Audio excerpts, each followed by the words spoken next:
చిన్ని కథలు చెప్పనాకి స్వాగతం. ఈ కథలో అందం కంటే గుణం గొప్పదని తెలిపే చిన్న కథ ఇది. రామాపురంలో ఉన్న శాంతమ్మకి ఇద్దరు కొడుకులు. శాంతమ్మ ఇద్దరు కొడుకులకి పెళ్లిళ్ళు చేసింది. పెద్ద కోడలు రాధ తెల్లగా అందంగా ఉంటుంది. అయితే చిన్న కోడలు లక్ష్మి మాత్రం చామన ఛాయగా కాస్త నల్లగా ఉంటుంది. కానీ లక్ష్మి చాలా తెలివైనది, అలాగే మంచి మనసు కలిగినది. రోజు ఇంటి పని వంట పని కూడా లక్ష్మియే చేసేది. ఎంతో ఓపికగా శ్రద్ధతో చేసేది అన్ని పనులు కూడాను.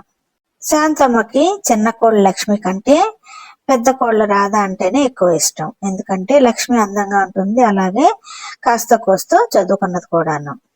శాంతమ్మ లక్ష్మిని ఎక్కువగా పట్టించుకునేది కాదు. పనులు మాత్రం శాంతమ్మ ఎప్పుడు కూడా లక్ష్మితోనే చేయించేది. పెద్ద కోడలు రాధ ఏ పని చేయకున్నా సరే కూడా శాంతమ్మ చూసి చూడనట్టు ఊరుకునేది. కానీ ఆ ఊర్లో చుట్టుపక్కల వాళ్ళు శాంతమ్మ ఇద్దరు కోడలకి మధ్య వ్యత్యాసం చూపిస్తుంది, శాంతమ్మ ఇప్పుడు పెద్ద కోడల వైపే ఉండి చిన్న కోడలతో పని చేయిస్తుందన్న మాటలు కాస్త శాంతమ్మ చెవున పడ్డాయి. అప్పుడప్పుడు శాంతమ్మ ఇక లాభం లేదనుకొని ఇద్దరికి కూడా పని చెప్దామని ఇద్దరు కోడల్ని పిలిచింది. ఒకరోజు కోడలిద్దరిని పొలానికి వెళ్ళి పని చేయమని చెప్పింది శాంతమ్మ. పెద్ద కోడల రాధకి ఇష్టం లేకపోయినా తప్పదన్నట్టు బయలుదేరింది చిన్న కోడలు లక్ష్మితో పొలానికి.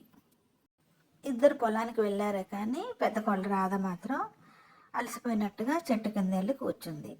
కానీ చిన్న కోడలు లక్ష్మి మాత్రం కష్టపడి పొలంలో పనిచేసింది.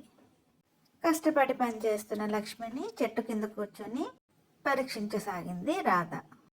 పొలంలో పనిచేస్తుండగా మెరుస్తూ ఏదో కనిపించింది లక్ష్మికి. తీరా చూస్తే అది ఒక బంగారు నాణం. లక్ష్మి వెంటనే అది తీసుకొని దగ్గర నుండి చూసింది. అది ఎంతో విలువైన వస్తువుగా అనిపించింది లక్ష్మికి. వెంటనే ఆ బంగారు నాణాన్ని తన అత్త శాంతమ్మకి ఇద్దామని బయలుదేరింది ఇంటికి లక్ష్మి. లక్ష్మి వెనకే బయలుదేరింది పెద్ద కోడలు రాధ కూడాను.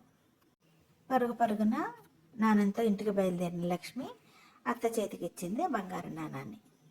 అత్తమ్మ, ఇది మన పొలంలో దొరికింది, ఇది నీకే చెందుతుంది అని నిజాయితీగా అత్త చేతిలో పెట్టింది లక్ష్మి ఆ బంగారు నాణాన్ని. అది చూసిన శాంతమ్మకి తన చిన్న కోడల నిజాయితీకి ఎంతో గర్వంగా అనిపించింది. అంత విలువైన బంగారు నాణాన్ని ఎంతో నిజాయితీగా తనకి ఇచ్చినందుకు సంతోషంతో చిన్న కోడల లక్ష్మిని మెచ్చుకుంది శాంతమ్మ. అందం కంటే తెలివి, నిజాయితీ, కష్టపడే గుణం ఎక్కువ విలువైనవని తెలుసుకుంది శాంతమ్మ. చిన్న కోడల్ని తేలిక భావంతో చూసినందుకు సిగ్గుపడింది శాంతమ్మ. దూరం నుంచి ఇదంతా చూస్తున్న పెద్ద కోడలు రాధ అన్ని రోజులు తను చేసిన పొరపాటు ఏమిటో అర్థమైంది. తనకన్నా లక్ష్మి ఎంత గొప్పదో అర్థం చేసుకుంది రాధ. ఆ రోజు నుంచి శాంతమ్మ ఇద్దరు కోడల్ని సమానంగా ప్రేమించసాగింది. ఆ రోజు నుంచి ఏ పని చేసినా కూడా ముగ్గురు కలిసి చేసేవారు. ఎక్కడికి వెళ్ళాల్సి వచ్చినా కూడా ముగ్గురు కలిసి వెళ్ళేవారు. రాధా లక్ష్మి కూడా ఒకరికొకరు ఎంతో ప్రాణంగా, ఇద్దరు తోటి కోడల్లా కాకుండా ఇద్దరు అక్కా చెల్లెల్లాగా ఉండసాగారు ఆ రోజు నుంచి.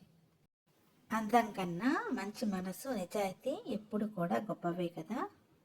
ఈ కథ నచ్చింది కదా. మరి ఇలాంటి చిన్ని కథల కోసం do like, share and subscribe my channel చిన్ని కథలు చెప్పనా.